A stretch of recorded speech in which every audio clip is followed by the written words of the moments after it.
You've made an offer on your dream home, the seller accepted, and you're celebrating. But then your agent uses words like escrow, earnest money, and option fees, and suddenly you feel like you've stepped into a legal maze. If the closing process feels complicated, overwhelming, or maybe even a little scary, trust me, you're not alone. Today on Living in Lake Travis, we are demystifying the real estate transaction's most critical phase, the Texas escrow process.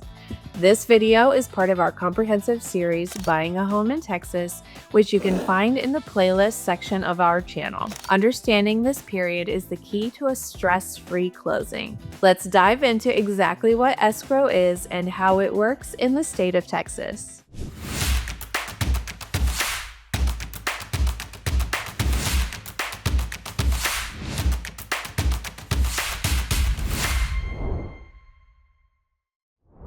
First, let's define the term. The escrow process is a crucial and detailed step in Texas real estate transactions. It is defined as the period of time between the acceptance of a purchase agreement and the closing and funding of the sale. During this period, the buyer and seller will work to complete all the necessary steps to transfer property ownership. It involves appointing a neutral third party to hold documents and funds until all conditions of the sale are fulfilled. This third party, which is typically a title company in the state of Texas, acts as the escrow agent. The escrow agent is not a party to the contract but serves as an intermediary and coordinator. While an escrow account refers to the neutral holding place for funds, like the earnest money deposit, the escrow process is the entire structured approach and timeline that protects the interests of both the buyer and the seller until the transaction is finalized. During this critical time, many essential actions take place. The title company performs the title search and prepares the title policy. The survey is certified, and if you're obtaining a mortgage, the lender completes their file and finalizes underwriting. During this time, the third party safely holds documents and funds until all conditions of the sale are fulfilled. This period is essential because it allows the lender to complete their file if you're obtaining a mortgage, and the title company performs the title search and prepares the title policy. The title company helps move everything along, acting as a neutral intermediary and coordinator. Escrow keeps the entire process fair and protects the interests of everyone involved. One of the first steps a buyer checks off the list is putting money into escrow. In Texas, this involves two specific and distinct types of funds outlined in the TREC 1-4 family residential contract: the earnest money and the option fee. The earnest money deposit is a specific form of security deposit made to demonstrate that a buyer is serious and acting in good faith about completing the transaction. The amount varies, but is usually 1% of the sales price. The contract states that the buyer must deliver the earnest money to the designated escrow agent, the title company, within 3 days after the effective date of the contract. The deposit is applied towards the buyer's down payment or closing costs if the sale goes through. The earnest money is generally refundable if the buyer properly terminates the contract within the agreed upon option period or another predetermined contingency. However, if the buyer fails to deliver the earnest money within the time required, the seller may terminate the contract. The option fee. The option fee is consideration paid by the buyer for the unrestricted right to terminate the contract during the agreed-upon option period. This fee is negotiated by the parties. The buyer must also deliver the option fee to the escrow agent within 3 days of the effective date. The contract specifies that any amounts received by the escrow agent under this paragraph are applied first to the option fee. This fee is non-refundable if the buyer terminates during the option period. However, the option fee will be credited to the sales price at closing. If the buyer fails to deliver the option fee on time, the buyer does not have the unrestricted right to terminate the contract under this paragraph. Once the offer is accepted and the contract is sent to the title company, the clock starts ticking. The closing of the sale is contracted to be on or before a specified date or within 7 days after title objections have been cured or waived, whichever date is later. Here are the critical steps covered during this escrow period, many of which involve strict time limits specified in the contract. Home inspection and disclosure review. Buyers should have the property inspected by licensed inspectors. During the option period, the buyer determines if they want to proceed or return to the negotiating table. Seller's disclosure notice.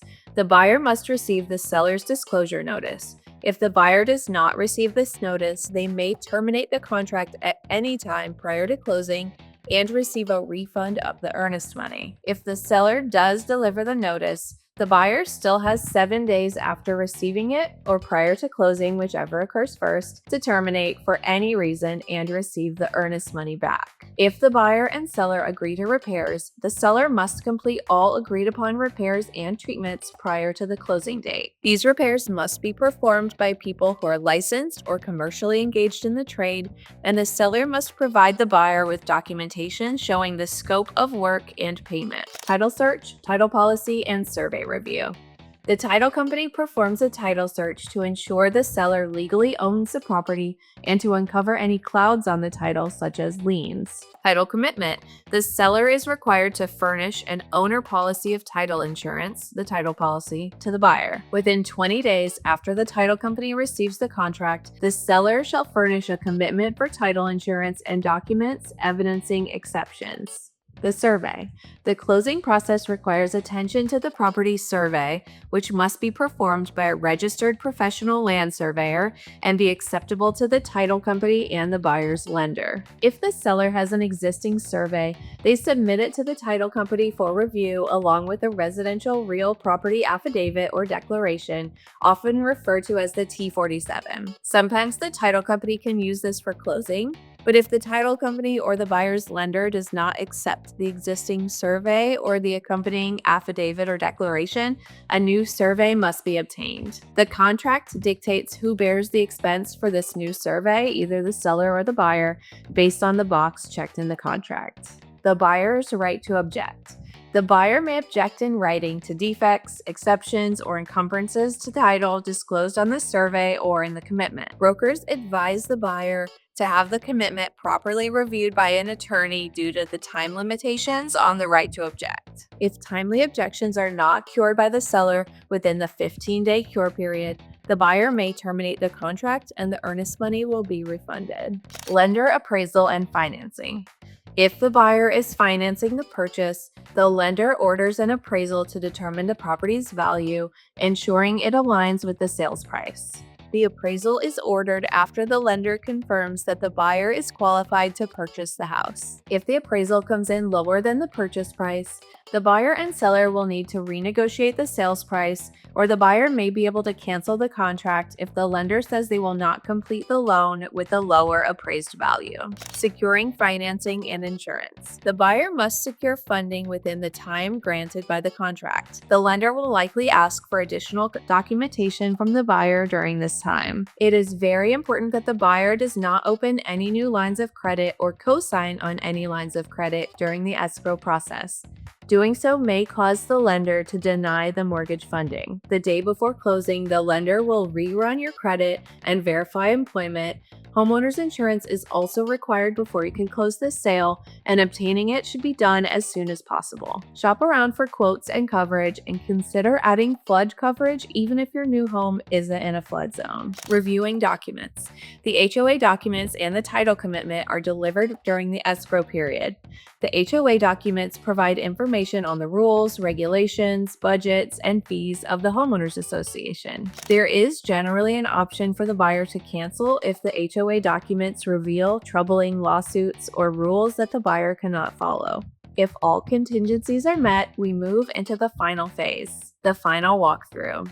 The final walkthrough is an essential step, typically arranged a day or two before closing. This is your final check to ensure the property is in the agreed upon condition, that promised repairs have been made, and that the seller has removed their personal belongings. Closing day preparations and obligations. At least 3 business days prior to closing, your lender will send you the closing disclosure document, Outlining the final terms of your loan and the closing costs. Buyer responsibilities.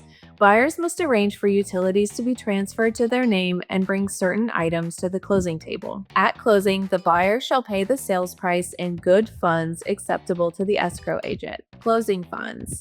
Buyers must bring a valid photo ID, the closing disclosure document, proof of homeowner's insurance, and funds for the closing costs and down payment, typically in the form of a cashier's or certified check or wired funds. Closing costs usually run about 3 to 5% of the home's purchase price. Required documentation. The buyer and seller will execute and deliver any required notices, statements, affidavits, releases, loan documents, and transfer of any warranties. Title conveyance. The seller executes and delivers a general warranty deed conveying title to the property to the buyer. I wanted to add here for clarification, after closing, the term escrow refers to the homeowner's escrow account. This account is typically required if your down payment is less than 20%. It's managed by your mortgage lender or servicer and collects payments for yearly expenses like property taxes and homeowner's insurance and possibly mortgage insurance as part of your monthly mortgage payment. This acts as a safety cushion to ensure these expenses are paid on time. So understanding the complexities of deposits, deadlines, and documentation, especially the mandatory requirements and protections built into the TREC contract, is vital for every Texas homeowner. Whether you're buying or selling, having a competent real estate professional like a broker on your team is crucial for anticipating issues, navigating negotiations, and ensuring all legal documents and deadlines are met. If you're thinking about finding your perfect lakefront home here in Lake Travis or anywhere in the Austin metropolitan area, now is the time to act. Don't get stuck in the complexities of the closing process. I'm Steele, broker of Steele Portfolio Real Estate, and I'd love to help guide you to a successful and stress-free closing. I've created closing schedules and final walkthrough checklists that my clients love. I have an online system that connects to buyers' calendars so that you never miss an important date. Scan the QR code on the screen right now to send me a message and start the conversation. Don't forget to like this video, subscribe to Living in Lake Travis, and hit that notification bell for more Texas real estate insights and updates in our Buying a Home in Texas series. Lake Travis is waiting for you.